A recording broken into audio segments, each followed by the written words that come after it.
What's up there, scumbags? It's the hater once again with a Friday night Smackdown review. It was really cold today, so I decided to kind of stay in. I'm going to be going out this weekend and stuff tomorrow, and it's a long weekend, so figured I'll just stay in today. And I got some food, and I was thinking to myself, what am I going to do? Guess I'll watch Smackdown, But that was a big mistake, motherfuckers. I should not have watched Smackdown because Smackdown was complete shit. The show opened up with Baron Corbin coming out dressed like a king. This thing needs to stop. All right, unless you're gonna incorporate the king into your character, like Booker T did, who is a legend, or even Kurt Angle to a degree when he was King Kurt, and it was like stupid because he actually thought he was a king because he's like this goofball, right? Unless you're gonna do that, there's no need to come out with a fucking cape and a scepter. No way, dog. Stop it, right? Baron Corbin cuts a pretty good promo, in my opinion. He calls out Roman Reigns and he says, Roman Reigns, after you came back from leukemia or whatever, like you don't have the same drive and fire. You're missing all this time. You haven't done anything lately. And you know what, motherfuckers? He's right. I mean, I've never loved Roman Reigns or anything like that, but I understand him and I appreciate him. But Baron Corbin's right. Since he came back, he's done nothing, man. If you did a highlight reel of what Roman Reigns has done since then, it'd be 95% Superman punches and 3 spears. This guy, it's not interesting anymore, he needs something. Roman Reigns needs something, man. A wrestler and a character like Roman Reigns is not fun unless he's either chasing the belt, is the champion, or is in a long-term program with someone that will inevitably lead to him going after the belt. And this is not it. So this, even though the promo was good, the overall arc or arch of this story, I did not like. So it was what it was. Then this is the part that I liked the least. Next up, we have the first match. We had New Day versus the Revival for the SmackDown Tag Team titles. Right? Now, here's the problem with this match. Kofi Kingston, who I think just by virtue of this match, proved that he is by far the most inconsequential WWE champion in the history of the WWE. It doesn't mean anything that Kofi was champion at all. He's already back to throwing pancakes and just accepting his role as tag team jobber. He has no desire whatsoever to go after the WWE title. It's almost as if he knows that he was never meant to be WWE champion. So the implications are kind of oh, I was WWE champion, lost in 3 seconds, but, what'd you expect of me, right? I'm Kofi. I lose matches. That's what I do, So, even though that's appropriate to, what Kofi Kingston is as a wrestler, a jobber, it's not appropriate to the storyline, right? This guy came out of nowhere. Even Jinder Mahal, right? He was built up to a degree, right? He came back, looked like $1 million, then he won a number one contenders title, right? And he went after Randy Orton, and he had a meaningful title run, right? With actual matches and some storylines, and he came out of nowhere. He went from legit jobber to champion, and he had the Singh brothers, and he was a heel. There were so many more interesting things, but with Kofi Kingston, he just became a champion, had a bunch of mid-card level matches with, quite honestly, mid-card level opponents, except for Randy Orton, right? And it meant nothing. As soon as he wrestled an actual main eventer, Brock Lesnar, he lost immediately. And now he lost so bad that he's back to being a tag team champion without any desire to go after the WWE title at all, or to even try something new. He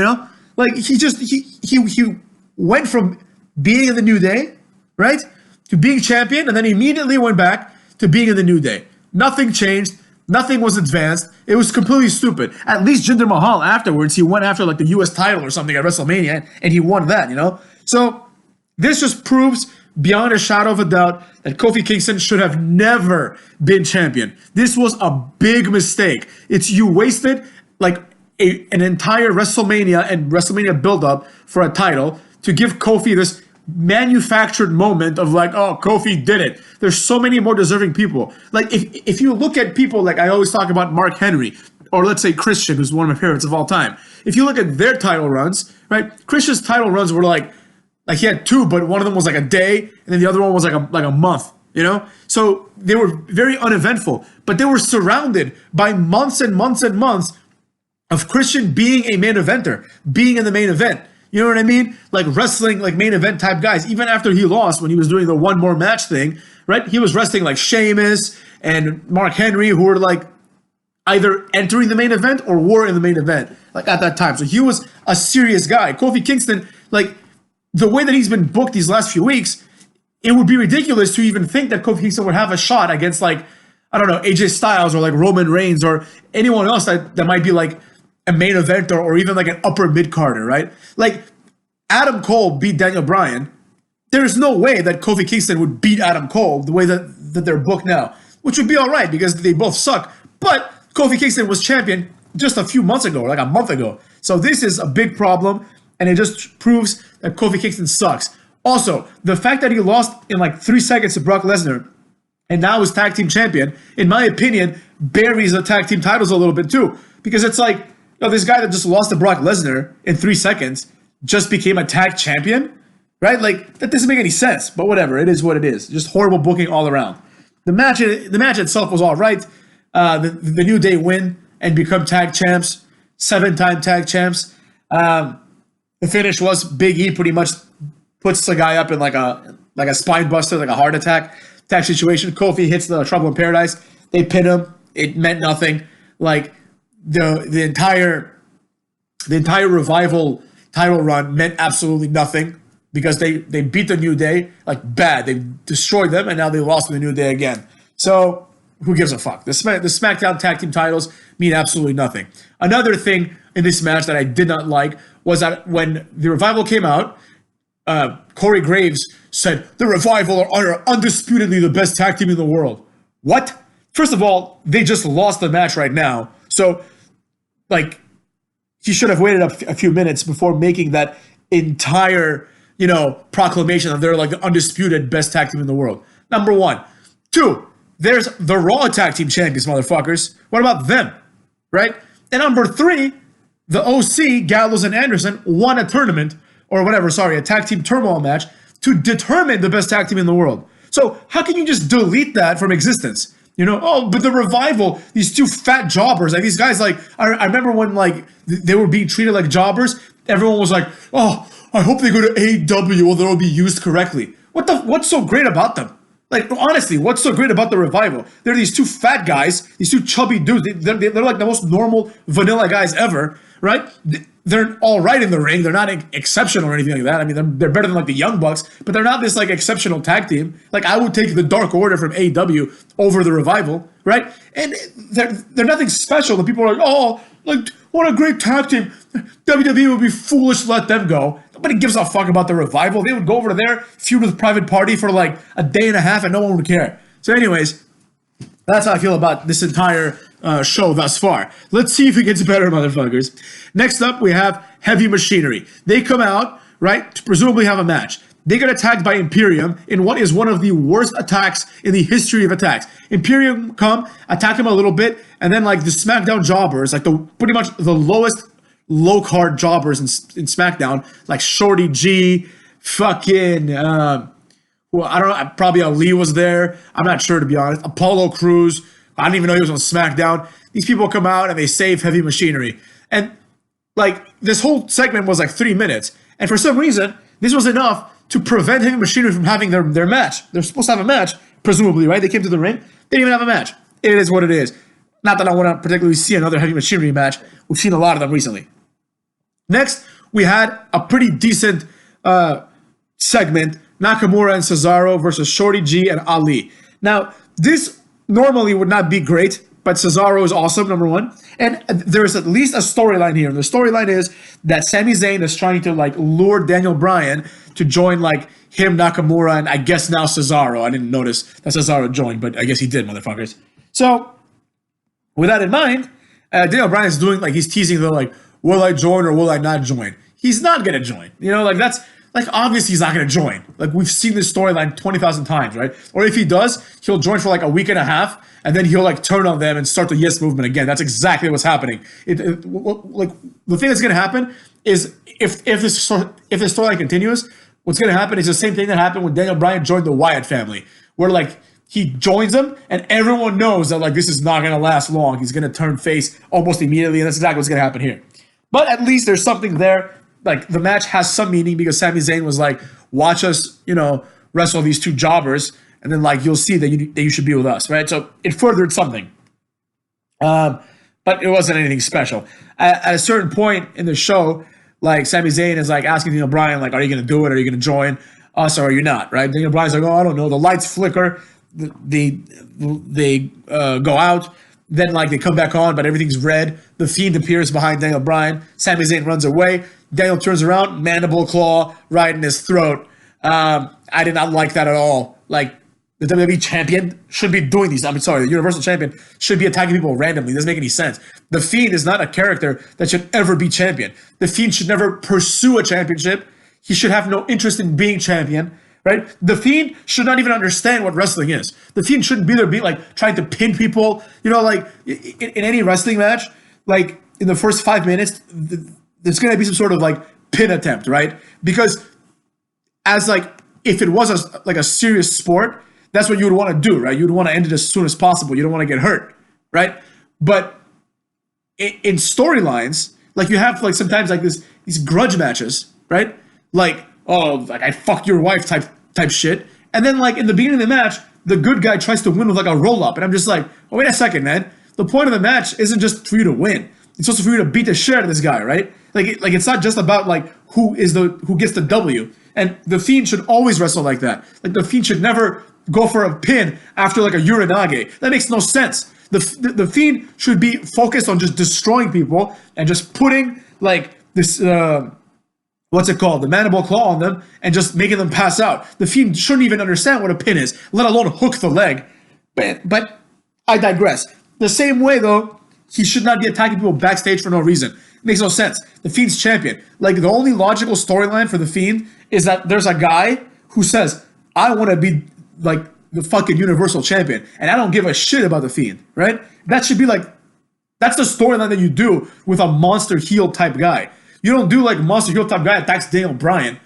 Plus, did we forget this feud already happened? He already had a feud with Daniel Bryan many years ago, and he beat him clean. And then, despite that, Daniel Bryan went on to main event WrestleMania, whereas the Fiend went and like had to job out to John Cena. Probably like what he deserved. You know what I'm saying? Or was it The Undertaker that year? I don't know. He jobbed out anyways. Who gives a shit? Next up, we had Sasha comes out to wrestle. Who did she wrestle? She wrestled Nikki Cross, I believe. She comes out. Her theme song starts, and then it like abruptly cuts to like her new theme song, which is rapped by Snoop Dogg, who's her cousin, which I thought was kind of cool. The fact that Snoop Dogg did it, but the song was like absolute garbage, and it was like part of it was like a remix of her current theme song, so I didn't like that either. She came out, she beat Nikki Cross with a bank statement. No one gave her a rat's ass. For some reason, Bayley came into the ring and started beating up Nikki Cross. Shayna Baszler came out, beat the shit out of Bayley, ran away. Sasha tried to make the save. It didn't work. No one cared. Complete waste of time. Next, we had, what's it called? Dana Brooke and Carmella versus Fire and Desire. Two of them. Right, yeah. How did it go? Yeah. So the team that wins, those two members get to join like Team Smackdown in the 5-on-5-on-5 elimination match at Survivor Series between Raw, SmackDown, and NXT. So surprisingly, Dana Brooke and Carmella won. I only say surprisingly because Dana Brooke is like a jobber, but I've always thought that Dana Brooke, like in the context of women's wrestling, deserves a little bit better, because I remember when she debuted, she was like taken seriously, and then all of a sudden she became a jobber, and I don't understand why. Like is Dana Brooke like a much worse wrestler than Mandy Rose, or is she any worse than Bayley? By the way, Bayley today, she like over the last like week and a half, she must have gained about 10-15 pounds, man. She looked like a fucking pig, but that's neither here nor there. I do like her haircut though, I will say. So finally, thank God, this was like one of the worst shows ever. Like you can tell by my energy. I'm gonna do an AEW themed video next as soon as I finish this one, and I'm pretty sure that the difference in my energy will be like I'm gonna give myself a drink of water or something, right? And then it'll be clear that how much more energetic I'll be about that because I mean it won't be like a good one because I don't like where AEW is going, but I'll be energetic about it. Whereas with this SmackDown, it just drained me of any kind of fun. But anyways, the last match, Corbin versus Reigns. There's interference by what's his face, Dolph Ziggler and Bobby Roode or Robert Roode, whatever the fuck he is now. That meant nothing. The interference led to Baron Corbin hitting the end of days and pinning Roman Reigns. Now, this match means nothing. No one achieved anything by winning or losing this match. So I don't even know why it had to happen. This felt like the most throwaway SmackDown ever. And it was so bad that I don't even have anything clever to say about it. It was just complete garbage. And this NXT invasion is fucking stupid, man. At the beginning of the show, they showed like a clip from, I guess, last SmackDown or maybe on Raw or maybe on NXT. I don't even remember where it was. But I think it was on SmackDown. When like Triple H was like, just remember one thing. We are NXT. Like, what, like, you can't do that, man. It's just like when that idiot Seth Rollins just says, like, I'm here to burn it down. Like, these people deliver their catchphrases. Like, they try to integrate them into, like, normal speech, which is fucking stupid because their catchphrases are not normal speech. Like, when Stone Cold did that all the time, right? Where he was like, and that's the bottom line because Stone Cold said so. Because that's something that, like, a person could conceivably say every time they speak, right? Like, shut up. Like, that's what I think. That's what I said. That's because I said so, right? That makes sense. But these catchphrases were like it's clearly just a guy saying a catchphrase, right? It doesn't like flow into what they're saying at all. Like, for example, The Rock. The Rock would say, he would end the promo by saying, if you smell what The Rock is cooking, right? And that was clear, right? With his intonation and the setup and his where he sticks out his tongue, right? That he was about to deliver his catchphrase. And you're just listen to the catchphrase. It has nothing to do with anything he just said, right? It's just the catchphrase. He says it in the end, right? Whereas like Seth Rollins tries to integrate it. He's like, I'm here like to rebuild, reclaim, but sometimes I also burn it down. And it's so fucking gay, man. It's not cool at all, right?